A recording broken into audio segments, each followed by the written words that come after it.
Split Decision Mercer County. I am your host, Mike Sorsky. Alongside me is my co-host, Anthony Willis. What's going on, man? Nothing much. I'm glad to be here. I'm ready to talk about sports. I'm excited. It's what I love to do, so let's get to it. We've got a great show for you today. I'm going to talk about why I'm sick of LeBron, and we're going to talk about the NLCS, the possibility of an NFL lockout, but we begin with the ALCS, and last night, Anthony, Cliff Lee was dominant last night, and he did this last year with Philadelphia, and it seems he's just picking up from where he left off. Cliff Lee continues to own the Yankees. You wonder why the Yankees tried to break the bank to try to get him during the trade deadline, but he struck out 13 Yankees batters last night, shut them out 8-0, and the only reason why he didn't get the complete game shutout is because they were so far ahead that the manager didn't think that he should come out for the ninth inning. It was no point of, further testing his arm. But he pushes his career postseason record to 7-0 with a 1.26 ERA. If that's not impressive, I don't know what is. He's putting up historically great numbers. He is the first pitcher in Major League history to have 3 straight games in one postseason where he has 10 strikeouts or more. It's mind-blowing. But the part of it that baffles me more is this entire series, outside of the top of the 8th inning in Game 1, Texas has dominated this series. They really have. The Yankee bats are struggling. Is it a thing with Texas pitching, or have the Yankees just hit a cold streak? I think it's Texas pitching. Texas is, well, like I said, with Cliff Lee, continues to own the Yankees. Like I said, 8-0. The next pitcher for game 4 is going to be Tommy Hunter, who's 13-4 during the regular season with a 3.73 ERA. And the Yankees look like they're in some big trouble in game 4 with A.J. Burnett taking the mound. And he's been struggling really bad as of late with a 5.26 ERA. So if the Yankees can't get it done in game 4, then they might be watching the World Series from home. Now, A.J. Burnett last year was inconsistent throughout the regular season, and this past season, 2010, he was even worse. But last year in the playoffs, he was very good, especially Game 2 of that World Series, a matchup that looked to have favored Philadelphia, but A.J. Burnett came in, and he was lights out. But with how inconsistent he was, especially the last month and a half of the regular season in which he pitched, I don't see why any Yankee fan should have faith in A.J. Burnett, and it doesn't look good for them right now, but you never know. It's the New York Yankees. There's a reason that they have more world championships than anybody, and that they're the most iconic team in all of sports. Now we're going to go to the other side, where it's been all about pitching. Game 1 was a matchup where we thought it would be all about pitching, very low scoring, and really surprising that Tim Lincecum and Roy Halladay were not on their games the way we thought they would be, and Cody Ross is just killing Philadelphia pitching right now. Where did this Cody Ross guy come from? He continues to just, like you said, kill the Phillies. Game 1 was an excellent matchup between Lincecum and Halladay, but in saying that, Cody Ross definitely took over that game. And in Game 2, luckily for the Phillies, Roy Oswalt made up for his NLDS performance after Halladay, of course, through the second postseason no-hitter in, 50-some-odd years. So, yeah, this has been an excellent series so far. You got, in Game 3, you got Hamels taking the mound against Matt Cain, so that's another matchup, that features some good pitching. So what do you expect in that one? Well, here's my thing with Cole Hamels. This is a guy who has all the potential and the complete arsenal to be as good or better than Roy Halladay or Roy Oswalt. But can he get his game together mentally? That is left to be seen. In Game 3 against Cincinnati, he was very good. Pitched a complete game, 5-hit shutout.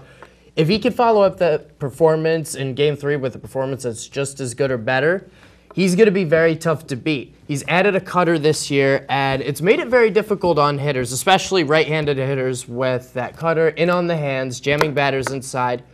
What do you expect out of Matt Cain? This is a guy the Phillies roughed up in Philadelphia at the end of August. What do you think? How are the Phillies going to approach him? Well, I know one thing about Matt Cain. Matt Cain should definitely be worried about Jimmy Rollins. Jimmy Rollins finally broke out of his postseason slump. I know some of that was due to injury. He's been battling an injury throughout the latter parts of the season. But Jimmy Rollins broke out of his postseason slump and had 2 hits and 4 RBI in the last game. So Matt Cain definitely should be worried about Jimmy Rollins at the top of the lineup. And the Phillies, like everyone's always been saying, Phillies have an AL type of roster when it comes to bats. The Phillies bats can wake up at any time. So definitely Matt Cain should be worried about the Phillies. Wait to be seen. We'll see if the Phillies offense can do a little better. They haven't exactly met their standard, but only time will tell. Now, this is an issue that's been bothering me for a couple of years now. Replay in baseball. Now, in the NLDS, in the series between the San Francisco Giants and the Atlanta Braves, there was a whole bunch of missed calls in that series, and I think that series alone should reopen the case for expanding replay, for not just home runs, for stolen bases, for fair and foul balls. Why is nothing done about this, Anthony? I don't understand it at all. I think it all boils down to the commissioner, Bud Selig. I mean, time and time again, your avid baseball followers, would know, Bud Selig just does not tackle the big issues facing baseball, whether it be steroids. You know about steroids in the game. He didn't tackle that issue with as much force as, say, a Roger Goodell of the NFL would have, or David Stern of the NBA would have. Bud Selig just turns a deaf ear to these different issues. Yes, Major League Baseball does need a better replay system because you see time and time again, these umpires are not getting any better with some of these calls. And, baseball would definitely benefit from an extended replay where, they could get some of these calls right and not, have a series-altering call go wrong. Here's my question for Bud Selig. It's Game 7 of the World Series, and the base is loaded, counts full, it's a 1-run game, and the last pitch looks to have been off the plate, looks to have been a ball, and it's called strike 3, and that team wins the World Series by virtue of a bad call. Now, if Bud Selig is okay with that being on his shoulders because he won't expand replay, then don't do anything about it. But to me, that's not how the game should be played. We have this instant replay technology available. Why not make the most of it? I don't understand why Bud Selig has not done anything about it. This is something that should have been taken care of 5, 10 years ago, and it's still an issue in baseball today. It's terrible. On to the NFL, and we're going to keep it local for you Mercer County NFL fans. We're going to start with the team that's probably had the most attention in the media, surprising considering the attention the Giants and Eagles have gotten. But it's been all about the New York Jets, Anthony. I mean, they have been lights out. Mark Sanchez has looked great. He threw his first pick on Sunday in Denver. And other than the Baltimore game, he really has had a very good year. Are the Jets the best team in the AFC? I would definitely have to say that the Jets are the best team with Pittsburgh close on their heels. Now, you see Pittsburgh went 3-1 without Ben Roethlisberger. Now they get Roethlisberger back, and you see their offense took off. Now we go to the New York Giants, who have been on a roll as of late. Also, even though they almost dropped one at home against the Detroit Lions. Eli Manning is playing out of his mind, and Brandon Jacobs is finally accepting his role behind Ahmad Bradshaw. The Giants are definitely benefiting from Kenny Phillips back in the lineup, and Hakeem Nicks, their last year's #1 pick, is just a man-child out there catching passes from Eli Manning. If that Giants offensive line can protect Eli Manning and their defense keeps getting to the quarterback, Giants are a scary team. Philadelphia, a very interesting team. Now, for a lot of people, this was a team that could have finished last in the NFC East. Nobody knew anything about Kevin Kolb.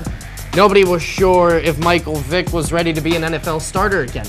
And now the last 2 games, Kevin Kolb has been very good, and before then, Michael Vick has been even better. We're going to get to the quarterback controversy in a second, but my question for the Eagles is, can this team sustain a good defense for the rest of the season? I think so. If they continue to, the only problem has been playing the run. Their pass defense is ranked 9th in the league, and their run defense is slowly creeping back up there with 2 solid performances against Atlanta and San Francisco. So it's all about their run defense, and I think they can. Their run defense is going to be tested this Sunday when they take on Chris Johnson. Now, we're going to stay with the Eagles, and a debate that's been going on since the very first game when Kevin Kolb left against Green Bay with a concussion and Michael Vick came in and played exceptionally well against the Packers. Who do you start in this situation? Yes, Kevin Kolb is a good pocket passer. Yes, we are in a league where it's proven pocket passers do better than mobile quarterbacks. But do the Eagles have the offensive line that could consistently block for a pocket passer, or do they need that mobile element to kind of compensate? Well, Mike, I am so glad you asked me because this is my specialty. First of all, if I had a choice between Kevin Kolb and Michael Vick, I'm going Michael Vick. Number one, from the standpoint, Andy Reid already made the decision that Michael Vick would be the starter when healthy. You cannot keep flipping back and forth, back and forth. You need one quarterback. And if you don't have one quarterback, it will be a distraction in the locker room with some people siding behind Vick and some people siding behind Kolb. Another point is Vick's attention to detail. Vick has worked on his pocket passing, but he still has the element to escape the pocket and run. So basically, you're taking a refined pocket passer with an ability to run. So he can do what Kevin Kolb can do, but he has the added dimension.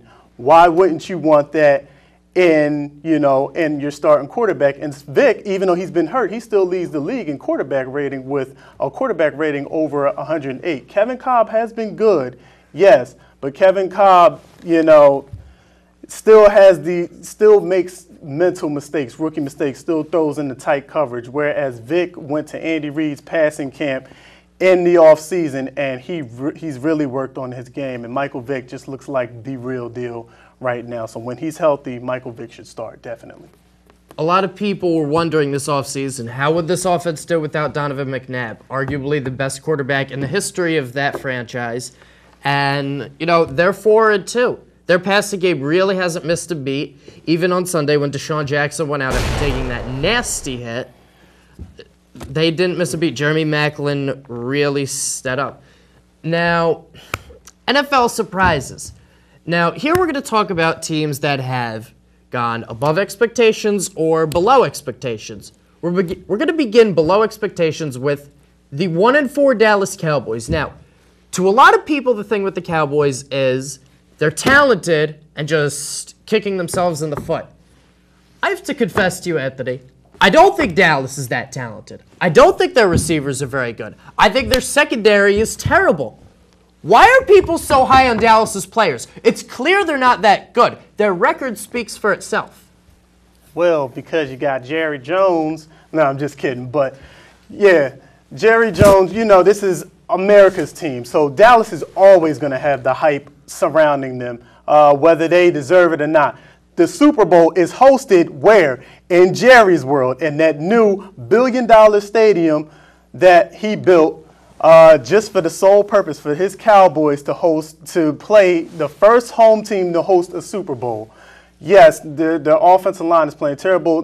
Not only is on your point that you think the defense is not that talented and the offense isn't that talented, they have to be the most immature team in the league. 2 straight weeks, excessive celebration penalties that have somehow cost them the game. We go back to last week against the Tennessee Titans. Their excessive celebration penalty led to the Tennessee Titans kick returner taking it all the way back into Dallas territory, and you add on a face mask, Titans were able to go up. You go back to last game, you got Sam Hurd throwing the hook 'em horn sign up next to Roy Williams, and of course, that cost them, big as well. So not only, I think they do have the talent, but I think they're just the most immature team in the league, and their coach doesn't help things because their coach is a players only, buddy coach.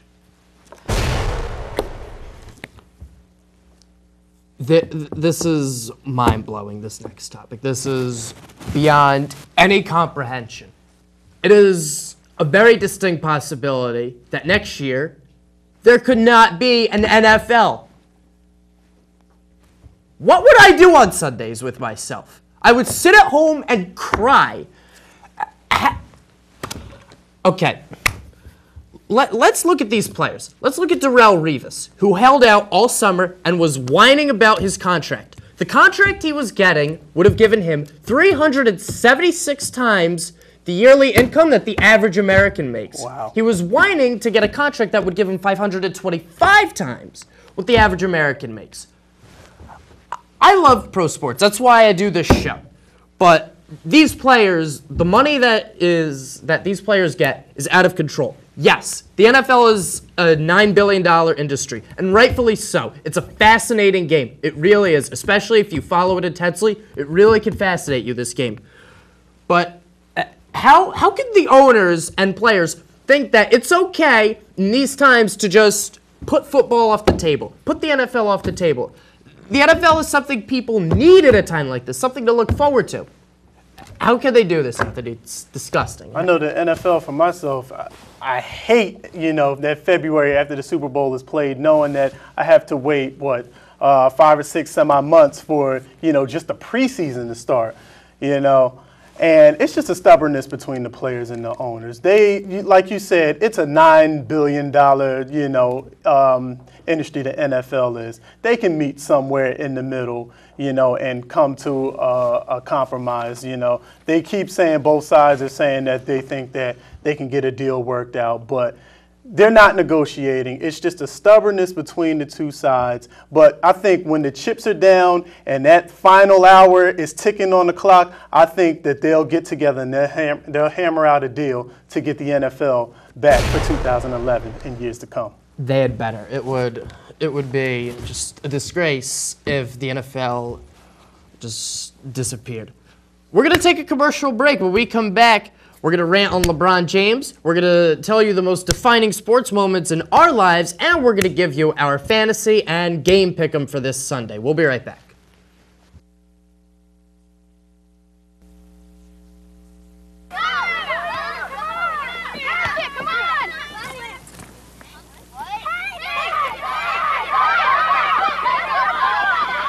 If you're not helping after-school programs, you're really helping to take them away.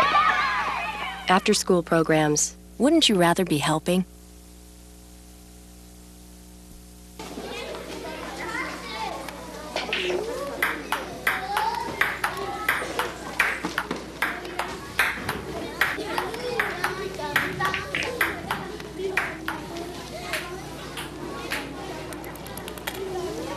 If you're not helping after-school programs, you're really helping to take them away. That wasn't very nice. After-school programs, wouldn't you rather be helping? Okay, so how this is going to work is when I connect these wires, the electricity is going to cause a chemical reaction to simulate the Eruption. eruption. Very good.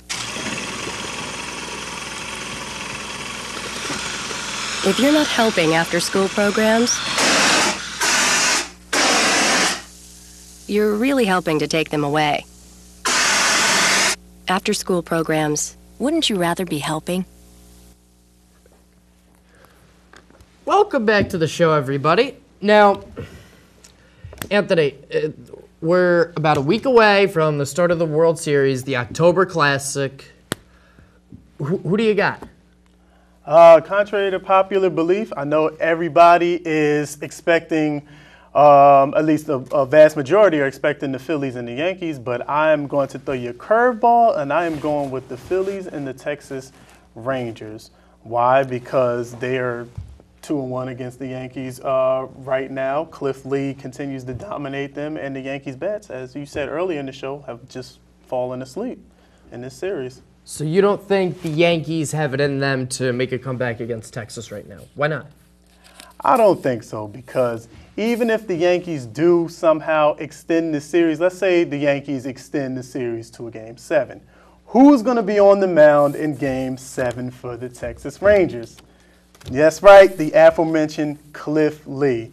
And I don't think the Yankees, I don't think Derek Jeter, I don't think A-Rod, I don't think Teixeira, I don't think any of those guys want to see Cliff Lee against them in a Game 7, because if it's anything like his Game 3 performance where he struck 13 batters out 8-0, then the Texas Rangers will be moving on and representing the American League in the World Series. So who do you think wins, Phillies or Rangers?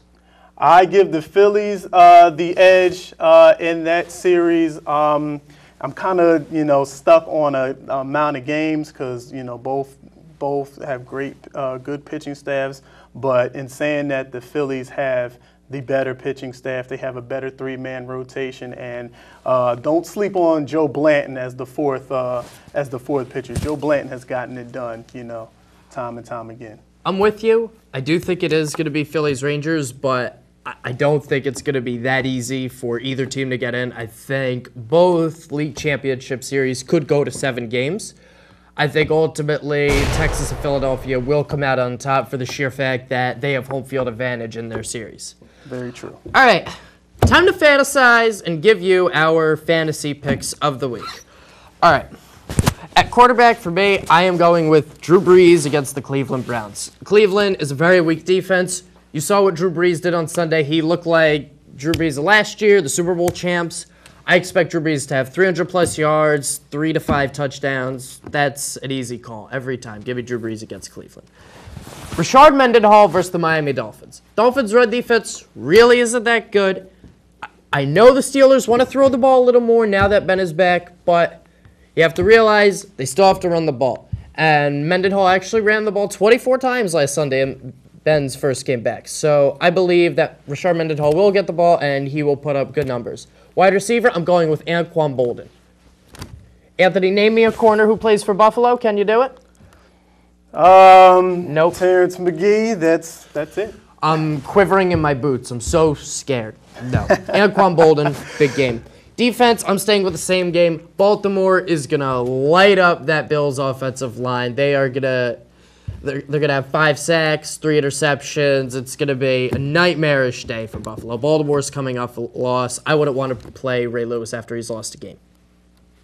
My fantasy quarterback, let's start with New England's Tom Brady against the San Diego Chargers pass defense. Their pass defense has been looking weak all year after trading Antonio Cromartie away in the offseason, and they just got torched in St. Louis by a rookie, Sam Bradford. So San Diego, if your pass defense gets torched by a rookie, what do you think Tom Brady is going to do with his new receiver, Deion Branch, new old receiver? It's like a honeymoon all over again. For running back, I got Chris Ivory of the Saints going against Cleveland. This undrafted rookie went off last week for 158 yards. For receiver, I got Jeremy Maclin taking on the 26th ranked Titans pass defense.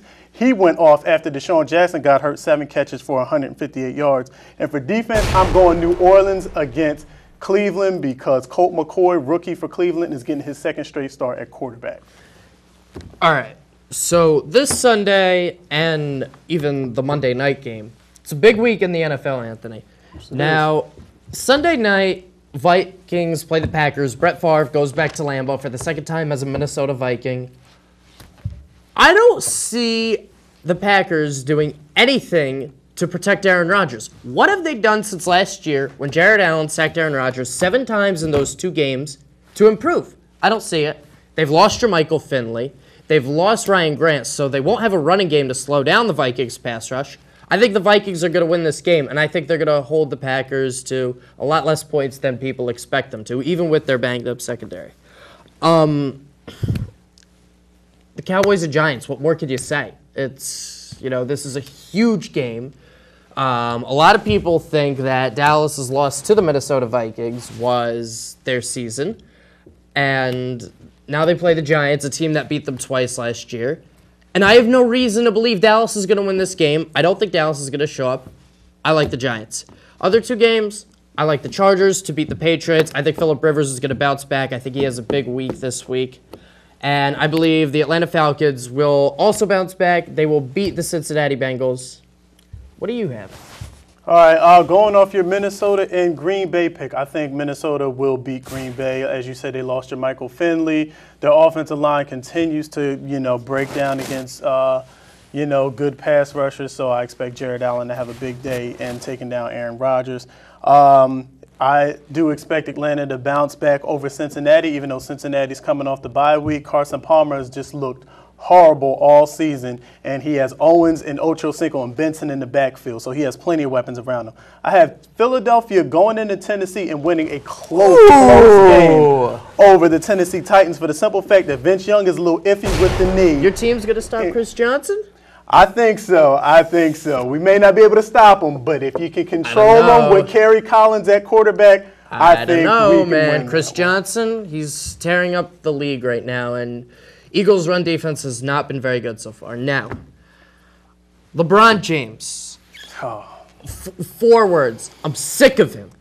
Just flat out sick of him. I'm sick of hearing about him. Me too. What type of ego must this man have to call himself king and to go with the nickname that was given to him? This name was given to him in high school. The man doesn't have a college education.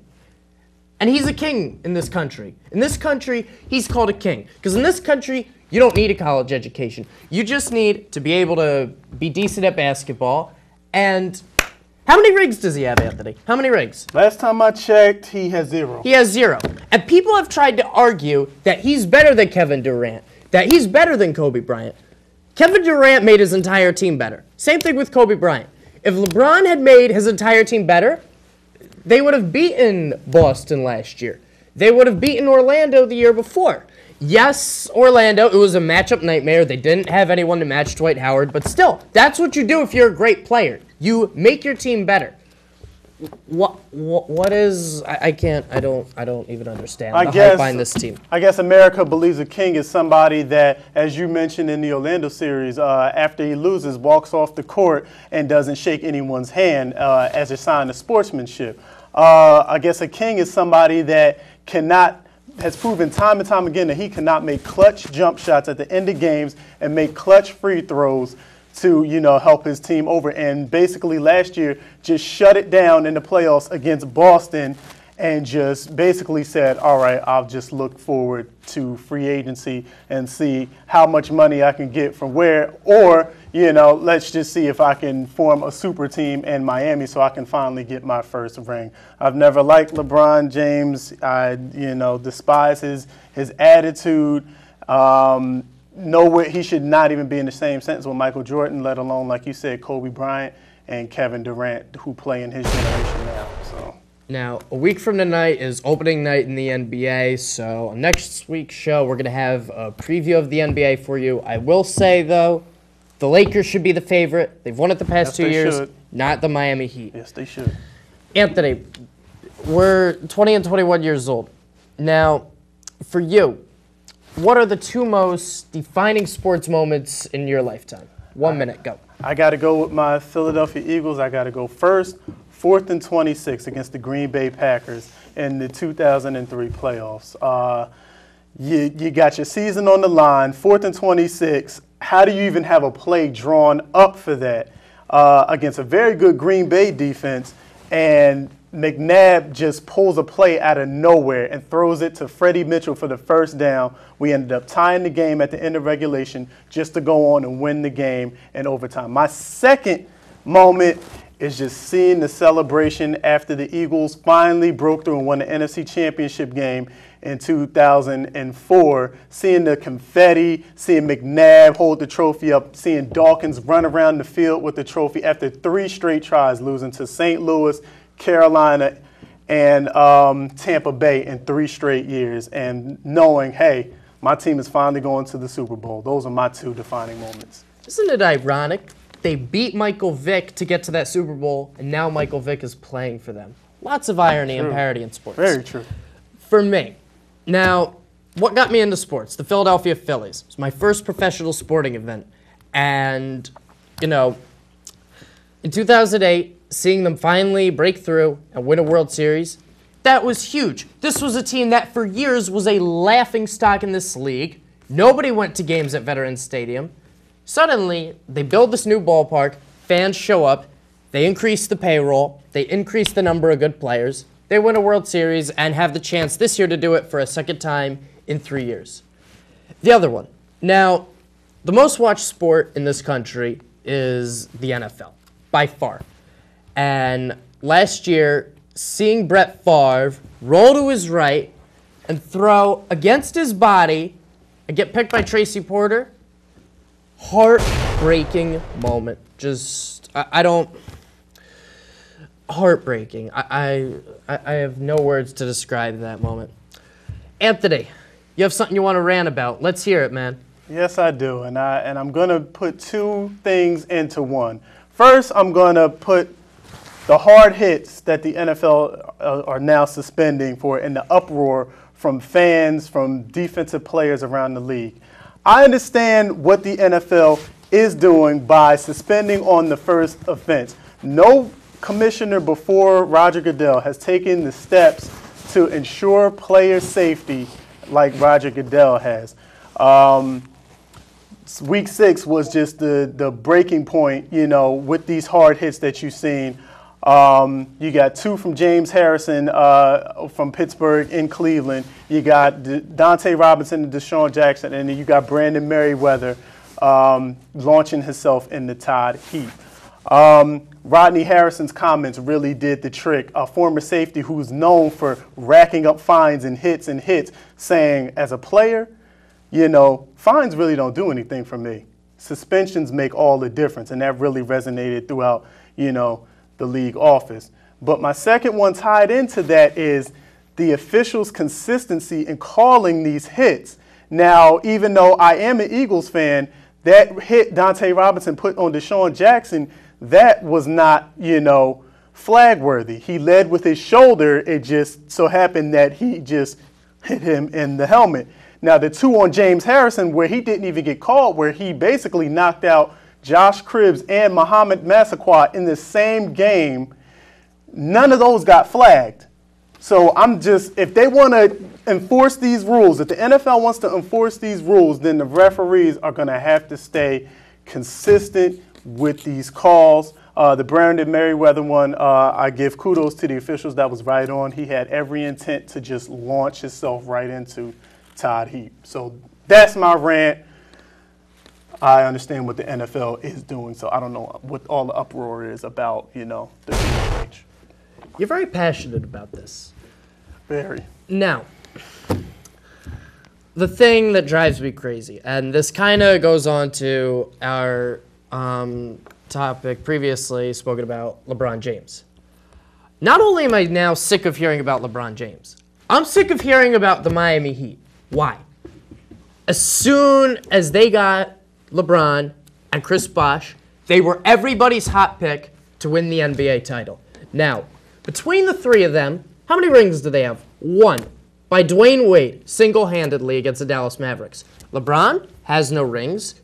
Is Chris Bosh really a superstar in this league? I don't think so. What has he done to prove he's a superstar? He is a good player, and it stops there.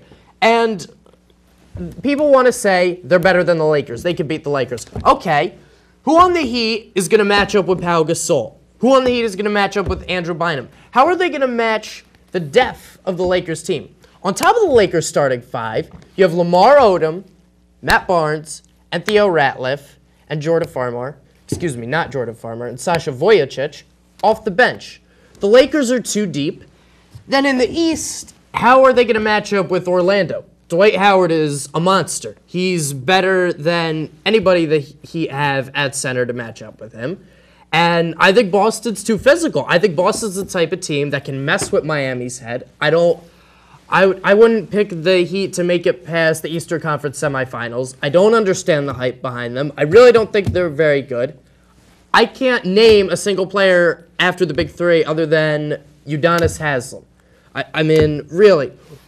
The excitement, I understand it. LeBron James, Dwayne Wade, Chris Bosh, I understand the hype. They're great individual players, but this is not a team. This is not a team that suddenly is better than everyone else.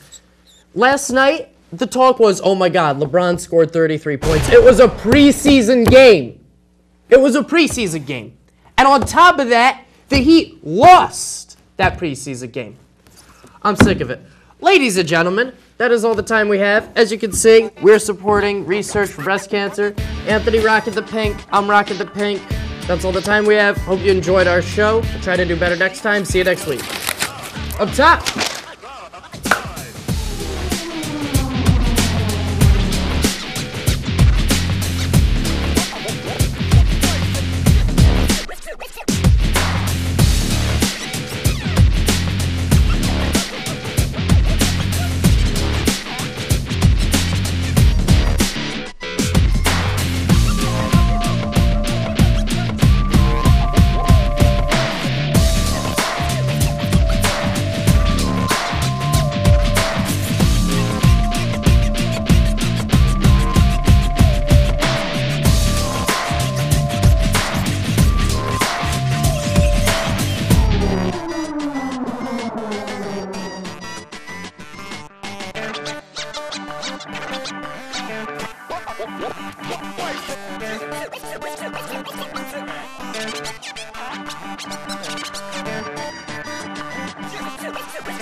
Fight!